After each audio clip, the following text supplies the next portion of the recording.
स्वागत है आप सभी का हमारे चैनल पर। देखिए, राहु से संबंधित इस समय वीडियो लगातार डाल रहे हैं कि 12 राशियों पर राहु का प्रभाव क्या होगा। जब राहु मीन राशि में आएगा 30 अक्टूबर को सायंकाल, राहु जो है मेष राशि को छोड़ करके मीन राशि में प्रवेश करेगा।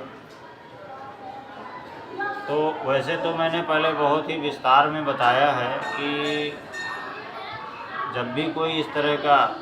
लंबी अवधि वाला ग्रह जब राशि परिवर्तन करता है, पारगमन करता है, तो उसका पूरी जो 12 राशियों में 12 की 12 जो राशियां हैं सब पर उसका प्रभाव पड़ता है। अब वो निर्भर करेगा कि किस राशि पर कहाँ पर जा कर के बैठेगा और किस स्थान को देखेगा, और अगर उस स्थान को देखेगा तो वहाँ पे सकारात्मक होगा कि नकारात्मक होगा। ये बहुत सारी चीज़ें उससे संबंधित हैं। तो मेष राशि से लेकर के और कर्क राशि तक हमने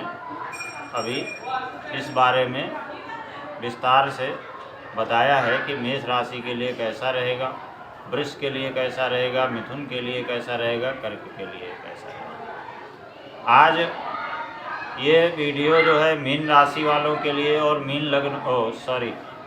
सिंह राशि और सिंह लगन वालों के लिए बहुत ही खास है। जितने भी सिंह लगन के जातक हैं या सिंह राशि के जो जातक हैं उनके लिए राहु का क्या फल होने वाला है, और अगर सही होने वाला है तो उसको कैसे निभाया जाए, और अगर गलत होने वाला है तो उसका क्या निराकरण ढूंढा जाए, उसका निराकरण क्या है। यही सब हम विस्तार से इस वीडियो में बताएंगे कि सिंह राशि के लिए राहु जो है 30 अक्टूबर के बाद में अष्टम स्थान में गोचर करेगा, और अष्टम स्थान व्यक्ति के आयु का होता है, पुरातत्व का होता है, अस्थाई संपत्ति का होता है और मृत्यु का भी होता है। परंतु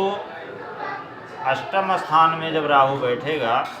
तो अष्टम स्थान को ही नहीं, जहाँ जहाँ उसकी दृष्टि पड़ेगी उस स्थान को भी, सिंह राशि के जातकों के लिए उस स्थान को भी वो प्रभावित करेगा। तो सबसे मुख्य बात क्या है कि सिंह राशि के जातकों को पहले से जान लेना है कि अगर उनकी राशि में राहु अष्टम स्थान में गोचर कर रहा है तो अष्टम स्थान से संबंधित दिक्कतें आएंगी, जैसे वाहन आदि से चोट लगने की संभावना बनेगी। तो अगर वाहन चलाते हैं तो वाहन सावधानी पूर्वक चलाएं, या हो सकता है अचानक शारीरिक परेशानी हो जाए, रक्तचाप वगैरह बढ़ने की संभावना बनेगी, और मन में घबराहट, अनायास भय उत्पन्न होगा, और साथ में शरीर में कहीं न कहीं किसी प्रकार की पीड़ा शरीर के निचले हिस्से में विद्यमान रहेगी। तो सिंह राशि के जातकों के लिए राहु जो है बहुत अच्छा नहीं रहने वाला है। तो सबसे पहले तो इसे जान लें कि बहुत अच्छा नहीं रहेगा, तो उससे पहले ही थोड़ा सा संतुष्टि हो जाती है कि ये चीज़ तो होना ही होना है, तो इसे हमें सफ़र करना ही करना है। इसके अलावा जब अष्टम भाव पे विद्यमान है तो कुछ एक जो रुके हुए कार्य हैं वो अचानक आपके हो भी सकते हैं। सिंह राशि के जातकों के लिए या सिंह लगन के जातकों के लिए कुछ अचानक रुके हुए कार्य भी हो सकते हैं, जो बहुत लंबे समय से लंबित थे वो भी हो सकते हैं। लेकिन उसके बावजूद में भी जो शरीर से संबंधित दिक्कतें हैं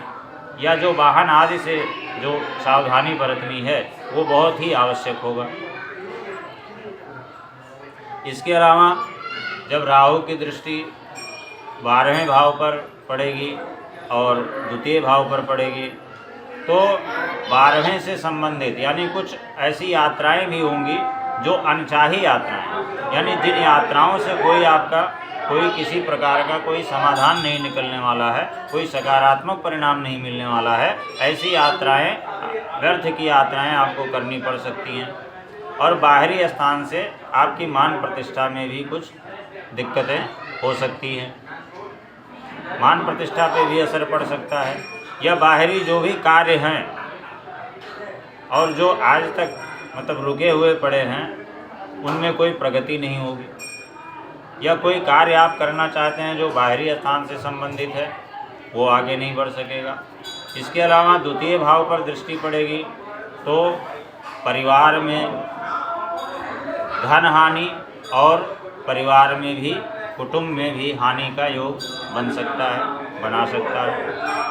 कर्ज की स्थिति ला सकता है, कर्ज की भी स्थिति हो सकती है। और इसके अलावा जब जाहिर सी बात है कि आदमी इस तरह से राहु के कारण इस तरह की परेशानियों से अगर सफ़र कर रहा होगा तो जाहिर सी बात है कि मानसिक तनाव तो होना ही होना है, मन विचलित होगा और मन विचलित होगा तो वाणी में दोष आएगा, तो आपको अपने ही शत्रुओं जैसा व्यवहार करते हुए नज़र आएंगे, अपने लोग ही शत्रुओं जैसा व्यवहार करते हुए नज़र आएंगे।